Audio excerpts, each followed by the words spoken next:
Welcome everybody. Welcome Jessamyn. Thanks so much for joining me again this week on Surviving UX. How was your week, Jessamyn? Well, this week I felt like I was pretty much dragging myself through the week. I have a cold and it's been merciless. And so I've just been popping pills and dragging myself through meetings and praying for the day to end so I can go to sleep. So that's how my week's been. How about you?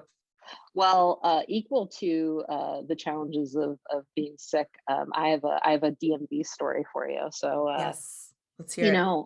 Like nobody wants to go to the DMV like ever, let alone during a pandemic. So they have done a lot in terms of providing online services, which I have been, pleasantly surprised by anytime I have to go do something related to the DMV, so I don't have to go to Yes. my local office. I had to apply for something recently that required me to download a PDF, get it all filled out, and then like upload it.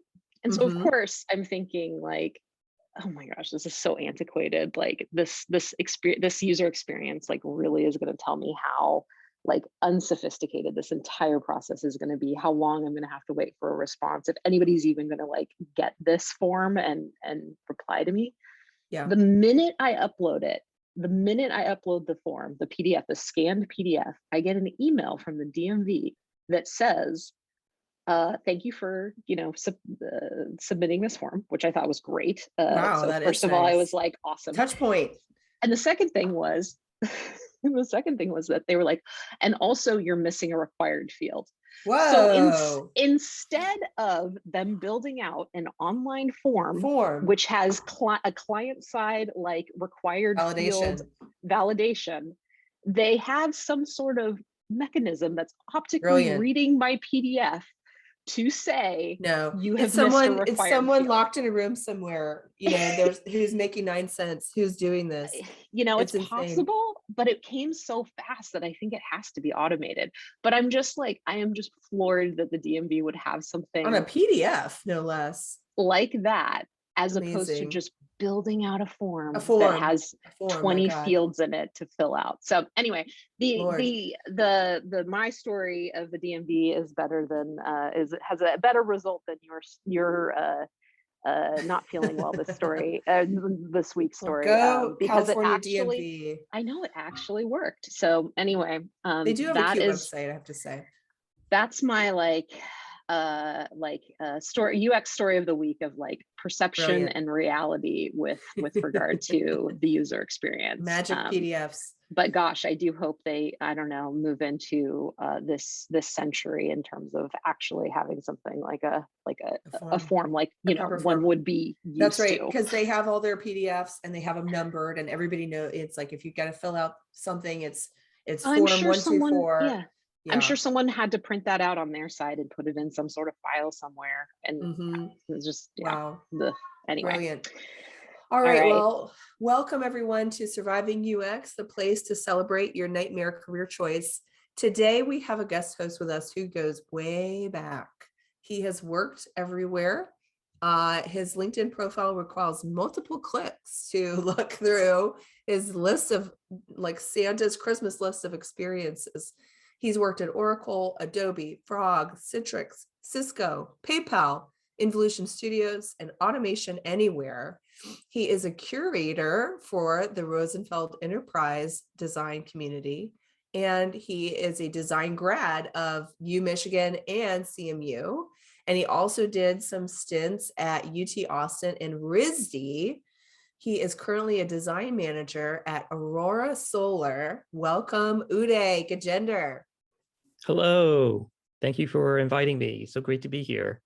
You're welcome. Thank you for coming onto the show and hanging out with us today. This is going to be unlike your normal UX design conversation, I'm sure. So thanks for gracing us with your presence. You are the second male guest we have had on our show. Oh, good. So, very nice. I'm glad to have that. Breaking the gender gap, breaking the glass ceiling. There you go. Let's kick off our getting to know Uday with a couple of hot topics. Well, let's first start about your week, Uday. How was your week? This week was, I survived it. Yes. which is a good thing. It's interesting, speaking of the challenges of broken systems and UX and so forth, I've been dealing with insurance companies and legal issues and hospital billing systems. Oh, that sounds really fun. And this antiquated device called a fax machine. Apparently, we still have to fax documents around. Oh my God. And I've been trying to use an online faxing service because I'm not going to go buy a fax machine and set up a fax line. Can anybody buy a fax machine right now? On You Craigslist? can. They're on Amazon. Amazing. I think we should all have a fax machine and fax each other and fax in pizza orders and stuff. Exactly. Yes. Yes. I always wanted to play a trick back in the before times, back at the office, of literally bring in a typewriter and type up a memo. Like instead of emails, I'm typing up memos, and I walk over to somebody and just hand them the memo. Memorandum in all caps across the top. Exactly. Yes. Fun. Well, when I was chatting with Uday earlier, I was hugely surprised by the number of meetings he revealed that he'd had this week. So I feel pretty sorry for myself. Once I hit 3 or 4 in the same day, I start feeling like life is meaningless and I just can't go on. But Uday, how many meetings did you have this week? Well, let me phrase it this way. So we use Google Calendar. So there's a special Google Analytic panel that pops up on the side. And it reminded me that I was clocking in around 25 to 27 hours of meetings this week. And that's within a 40-hour work week. So you can deduce the percentage. It's so brutal. I really just can't even imagine it. Although if that's, does a meeting count as work? Does it, or do you still have to produce like documents or stuff like that, or PowerPoints or whatever? Yeah, I mean, I'm still making stuff. In fact, one night I cranked out some wireframes in Figma to help, for some concept explorations. So, I'm still creating some documents. And it's interesting. The work of a manager does involve a lot of conversations and meetings.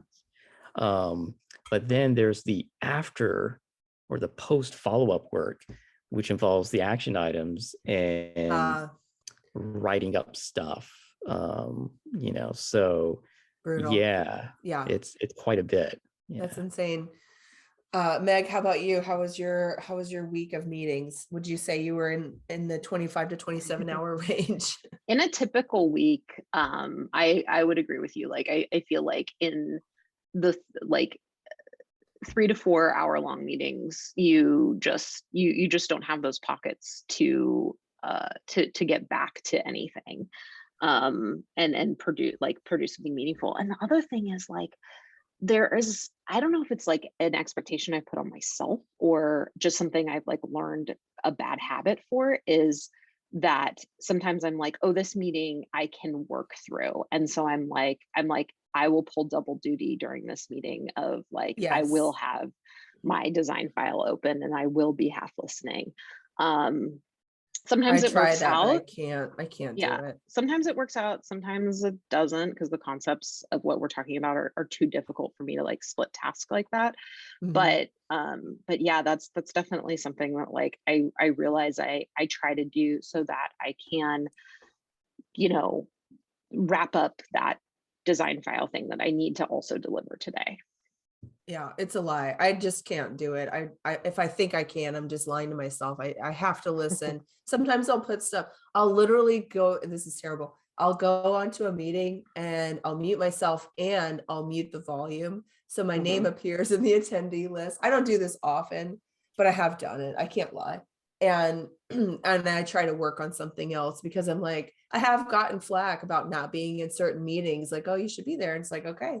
But, I can't get anything done while I'm listening. I cannot multitask. Like I said this the other day to somebody, my work in progress is 1.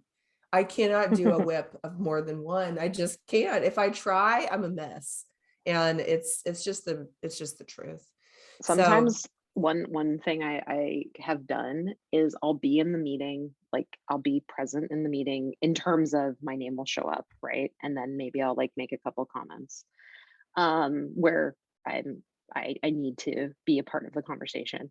But for some reason it makes sense to me, and I don't think this is the right calculation, but for some reason it makes sense to me to like work on the design stuff that I'm working on during the meeting, and then to actually relive the meeting later at like 1.5 speed, so that like I'm in the Right. meeting and I'm working on probably something that's like needs to be done that day, but then later I also attend the meeting again. So it's like, I don't know, that just doesn't seem the most efficient way, but at the same time, I feel like that's maybe sometimes, some days I feel like that's the only way I can. I've never tried that. So you play it back, you listen to the recording, but at 1.5 speed. Yes. Yeah. Is it distracting hearing the voices kind of slow down? No, sorry, 1.5 speed would be sped up. Oh, that's sped up. Sorry. Oh my God, that would be really so right? funny. Yeah, not half speed. No, yeah. I was like, I had to double check myself there. But like you really want to take it slowly. This 1 hour meeting just became a 2-hour call. Some people speak at such a slow cadence that speeding them up actually to me sounds more normal. Sure. And then some people speak so fast that is not a good speed for them. So it really depends. But I find that somewhere between 1.25 and 1.5 is like something I can handle. I also do this for user studies too. Maybe. Yeah. So smart. Yeah, most tools, I would say, almost all the meeting tools and all the user testing tools will have playback at a faster rate, so that you're not, well, I don't know. I was going to say you're not wasting a bunch of time, but you should probably be spending a lot of time on user studies anyway.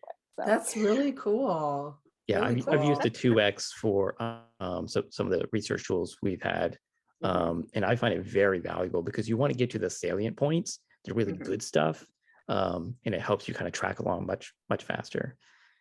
Yeah, amazing. And if you're gonna watch like 20 or 30, different things, like you can't like you don't have enough time in your week, to do that. So.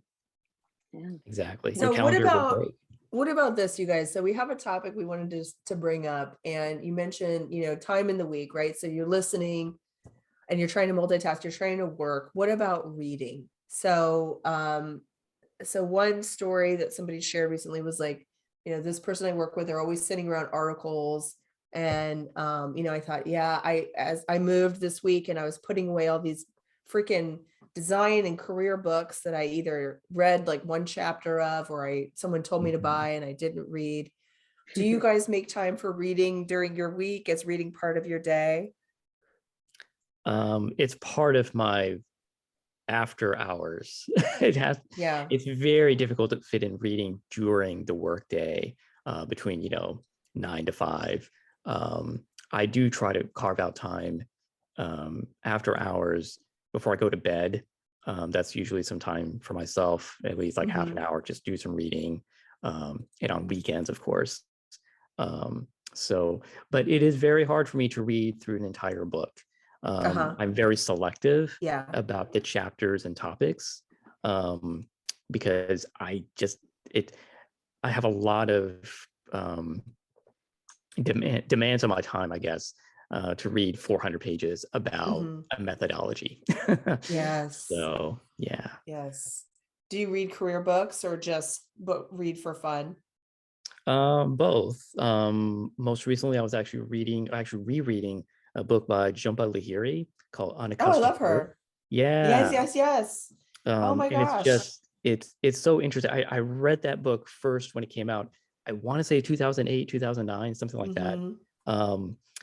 Reading it now, given everything that's happened to all of us collectively, and just me personally, I've been going through some elder care challenges and so forth. It really reconnects in a deeply emotional way. That's cool. And it was just nice to just lose myself in her writing. So Yeah. I was thinking this is the short stories, right? Okay, I'm just looking it up. I Yes. listen to this on audiobook. And with audiobooks, I feel like they really imprint into you, whatever you're doing at the time. If I listen to an audiobook, I'll really remember. And when I was listening to this on like literally a red Walkman with a CD, and I Nice. had like I was in grad school, I remember, and we were setting up this installation, and I was painting my little set. And I remember listening to this. I had my Walkman shoved into the back of my jeans and listen to those stories, and they were just so good. And then they'd stop and you'd be like, wait, what? No, like it was so brutal because they were so good, and then they just stop. It just stopped. It's an abrupt cliffhanger ending. Oh, it's terrible, but they were so good. That's awesome. Meg, what about you? You mentioned book club recently. What are you guys reading? Yeah, another just a kind of a light reading on, trying to do better work. I think, in fact, the name of the book is Do Better Work. Happens to just be a book club that I'm in, and so I'm going to pick that one up soon, I believe. Is it a career book club, or are they just open to reading career books? It's more about professional development, but not specifically like within UX. So it won't, touch on anything like specifically about like our profession, or, even tech really. I think it'll be a lot more broad, than that. So, that Do Better Work. So give us a hot take on it. Anything memorable? I will when I read it. Oh, okay. Yeah, no, it was like, we haven't, I haven't even picked it up yet, at the moment. No, I mean, in terms of books, I'm not reading anything that has to do with like career right now. I picked up another Eric Larson book, which I really love. His work on like historical nonfiction, and awesome. but that has there's not a ton of parallels to UX there when you're thinking about like, the rise of fascism and pre-war Germany. But I'm sure I could maybe think of some. No. All right. For next time. So this leads us into a topic that we wanted to bring up, Uday, around this idea of thought leadership at work, that somebody has to have some brains around this place and is actually like thinking and reflecting on what we're all doing. And I myself, I would say, I don't know if I have thought leadership qualities, because I'm such a tactical day-to-day, task-to-task person. And I don't necessarily step back and like think about the big picture that often. What about you? Is this your style? Do you consider yourself a thought leader? It's interesting. I guess, according to others, yes, I am a thought leader. Certainly because of my affiliations and the work I've done with conferences and publishing papers and stuff like that for the past, many, many years. It is certainly a natural state of, I don't know, mind or being for me, in that when I'm thrown into a project or some, situation, some challenge or problem space, I'm already thinking about, what does this mean? Like, what are the questions? What are the themes? What are the opportunities? And how can this become, something that could be shared with others? I first started, people have asked me many times, how did you get into doing this kind of stuff? Being out in the community and speaking and writing and publishing, all this kind of stuff. Honestly, it really just started with creating my own blog way back when, Ghost in the Pixel, 2006, 7, something like that. Okay. When I was at Involution Studios, is actually when it started, because I was learning so much within that studio environment, and I wanted to share it with the world. And that's how it started. It was really a diary, just capturing my thoughts, reflecting on it, on a regular basis. And so this comes naturally to you, this idea of I'm working and I'm also my mind is going, it's churning. I have Yeah. all these thoughts and Yeah. I need to get it out. So this is like a release.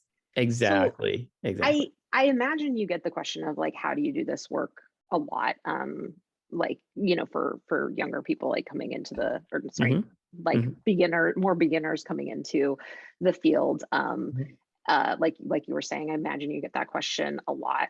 The other question I would have for you is like, how did you, as you were working and kind of coming into your own and in the profession and doing this kind of work, is like, how did you go about like justifying it or getting it to be seen as something that like you should be getting credit for or your time should be spent on? Because I think something that Jessamyn and I talk about a lot is kind of just how much we in some more of the tactical stuff that I think she and I are more focused on, like how much we have to, you know, like negotiate and put on annual reviews and um and and and tell about how this UX thing is driving the bottom line. And Hmm. this is, you Hmm. know, that's just like a lot of work and explanation and justification. And in some ways I'm like, what you know, that kind of stuff that you're doing seems even farther away from, you know, the company's business objectives. So like, what would be something you'd tell people who want to do that kind of work but are not, you know, like the company is not seeing the value? So I'm a little bit of a troublemaker. I'm a big believer in, um, you know, ask forgiveness, not permission. Mhm. So in the past, what I've done, honestly, I would just go out and just start submitting abstracts and proposals and stuff like that without even asking permission. I just went ahead and did it. Luckily, uh, over the vast majority of times, it was approved and it was fine. I've been very fortunate throughout my career to have the backing and support from my managers and the design team or the leadership of those teams. Um, in the cases where there was skepticism, you know, I would just argue back that this would elevate the profile of the team and the company, and Hmm. suggest that, well, of course, now behind the scenes with Rosenfeld, I understand how the sponsorship models work. I get the whole kind of the monetary aspect of things. And so now I can present that as kind of an argument as well. The opportunities to sponsor, to recruit, to find candidates, to build up the pipeline for the next round of designers or researchers you want to hire, and so forth. So those become useful talking points. And usually, you know, eyes open and ears perk up when they hear those sides of what it means to be a thought leader, so to speak. Yeah. Hmm. I just feel like you know, I go into like annual review type conversations, and if my, Mm, you know, and I'm like, here's all the stuff that I did. And sometimes like some of the stuff's like, well, it doesn't really count. I feel like mm, if, you know, I love that. I don't, yeah, right. I I, love I that. like, I've worked my ass off and it doesn't count because, you know, whatever. It wasn't yeah, my idea. That's the thing that's killer for me is that I work on other people's ideas. I don't work on my own ideas most of the time. right, I make right, other people's visions come true. That's my job. right. And that's not a story that's easy to tell when you're getting up on stage because it's not as compelling. Like, oh, I shipped this feature that a PM want, you know, but Hmm. that's why you're there. That's why you're on the team, right? It's like, Hmm. I'm not there to dream up my own stuff, or am I? That's, I think, the thing I wrestle with is, am I supposed to have ideas too? Hmm. I mean, I can have yeah. them. Will they Yeah. get done? Probably not. What do you think, But Uday? Are UX folks supposed to have ideas too? I'm curious. Yes, absolutely. And I mean, I've been talking to my team about this. You know, I encourage them to advocate for their own ideas and to, you know, yeah, dream up some concepts that may push boundaries and the limitations of what's possible. Because I believe that is our role to really do that, to drive that. It's interesting getting back to the point about, you know, maybe speaking and stuff like that, you know, the thought leadership doesn't count or whatnot. It comes back, in my mind, the bigger question around, okay, well, what does count? What is the incentive structure here? What does it mean to be evaluated? And are we being evaluated by the right criteria? Um, which I know could be dangerous questions in certain contexts. But if you want to, and I love the title is surviving UX. If you really want to survive in a glorious fashion, you got to be a little dangerous and be a troublemaker. No, I can't. I have to follow the rules. I just absolutely cannot make waves. It's so uncomfortable. So somebody I was chatting with recently told me that they attend design retreats, that they actually go and spend a week with other designers in sort of like a big, beautiful beach house, and they get catered meals and they talk about, design and leadership and all this stuff. And it blew me away. I had, first of all, never heard of this idea, and I had no idea that it exists. And so I went and researched it a little bit, and I just was like, I kind of just can't believe it. I can't, the luxury, the idea of like the indulgence. I couldn't fathom it. Have you, either of you guys? I can imagine that something like that exists. I don't know if I could imagine anybody ever sponsoring me to go to one. And I think that kind of gets back to my question, or that kind of gets back to my, like, how does one, like justify it? And maybe the approach is I just pay for it out of pocket, and then I submit my expense reports and cross my fingers. Right. Yeah. I just spent a week at the beach. Exactly. I don't know about 1 week. I mean, I've certainly participated in and helped organize design summits within companies that would span 2 days, maybe 3 days. Okay. And we made sure to invite, I mean, there are some sections that were exclusive to the designers, the UX team, but then there are other sections we wanted to invite PMs and engineers and so forth, because you want to build up good relationships. But 1 week, that sounds kind of long. Sounds glorious. Kind of, kind of too much. Yeah. It's like a conference. Sometimes you're like, whoa, this is a lot. And like, by day 2, day 3, does it become like Lord of the Flies or something? Like, okay, we're all gonna like savagely, destroy each other. I don't know, but maybe 2 to 3 days is better.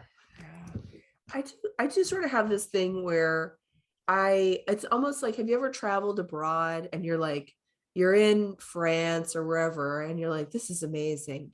And then you turn around and you hear somebody like, man, back at Costco, they didn't have the large, protein powder, so I had to get the medium. And you're like, damn it, there's another American here. And it kind of ruins it. And sometimes I kind of feel that way about design. I sometimes struggle when I'm with multiple designers at the same time, because there's something I like. I don't know why I'm such a weirdo, but I like being the only designer in a group of engineers and PMs. I don't know. Maybe it makes me feel special. I mean, I don't know if I'm screwed up or what, but I can't lie that I've had that feeling.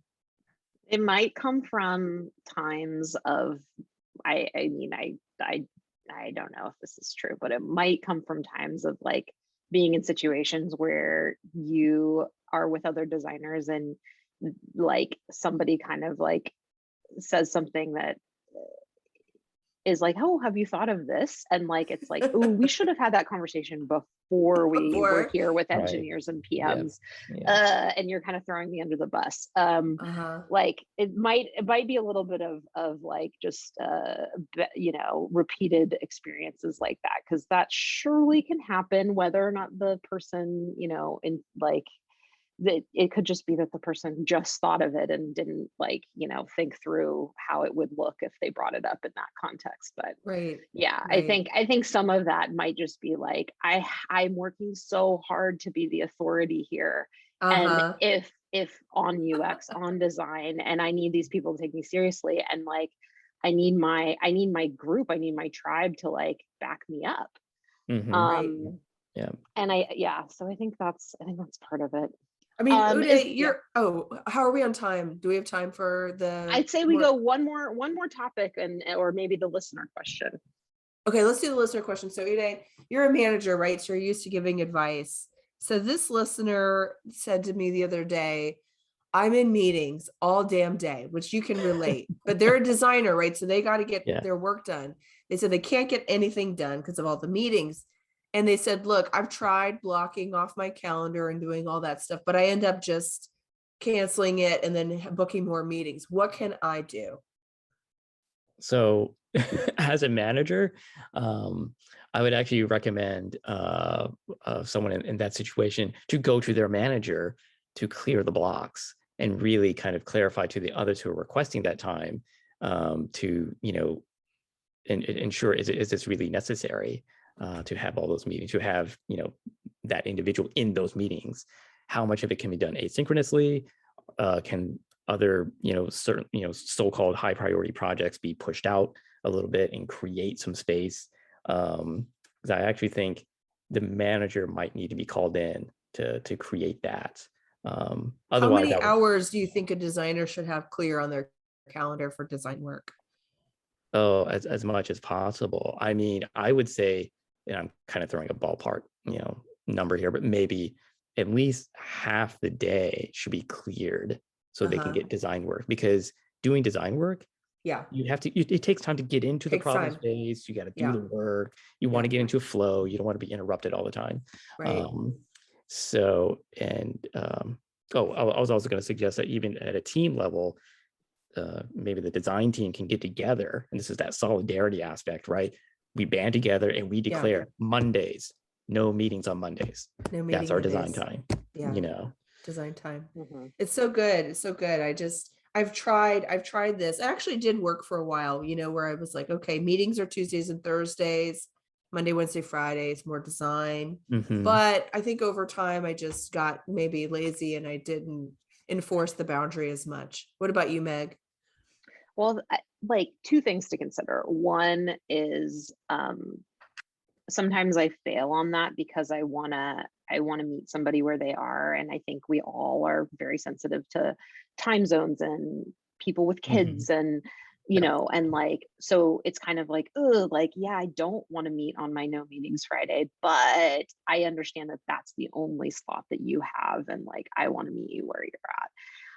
So I think even when we have the best intentions, sometimes like that kind of can ruin the the approach.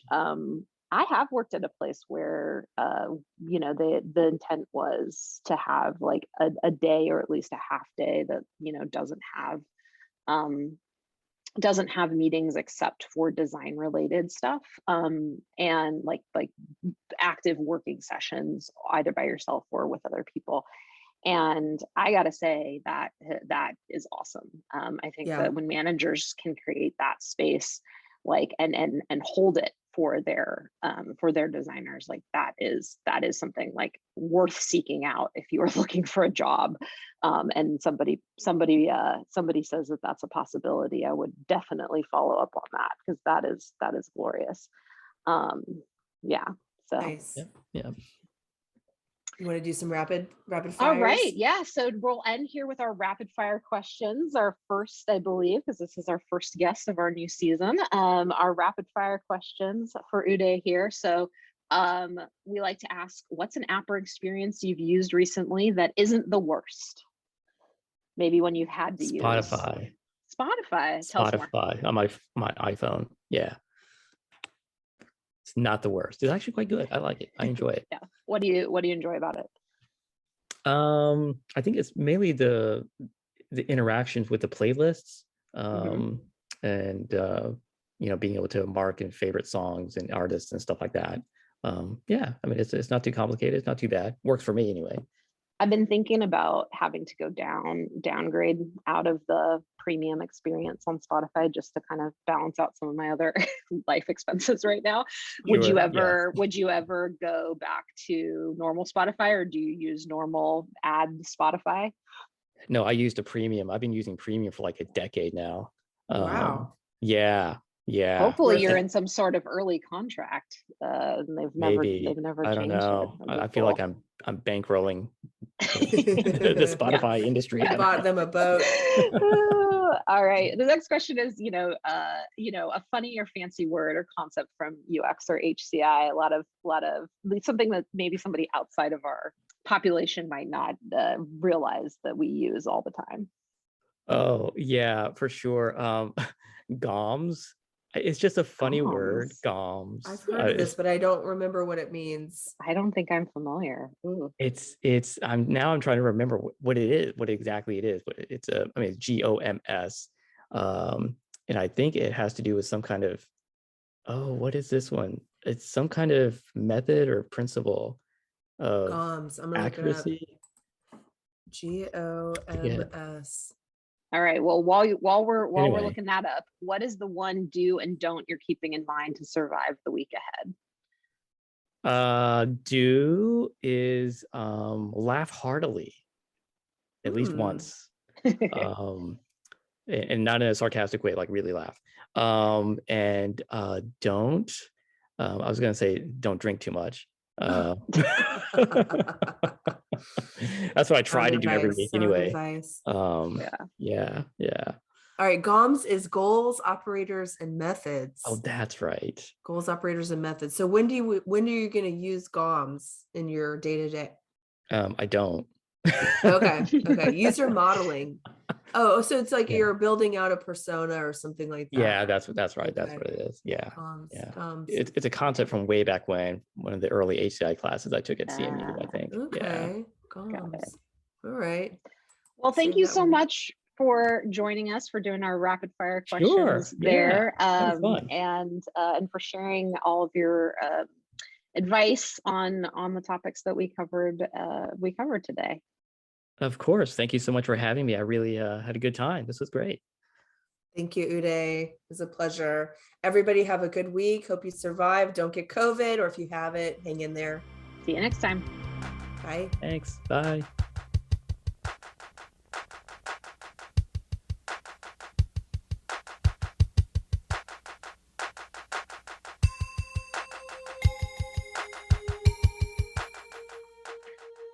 Surviving UX is edited by me, Meg Kramer. Our theme music is, among other things, the on-hold music for Cisco phones. It's called Opus Number 1 by Tim Carlton and Derek Deal. Thanks to Uday Gajendar for joining us today and encouraging troublemaking in UX. And also thanks to my co-host, Jessamyn Edwards, and thank you for listening. Hang in there until next time.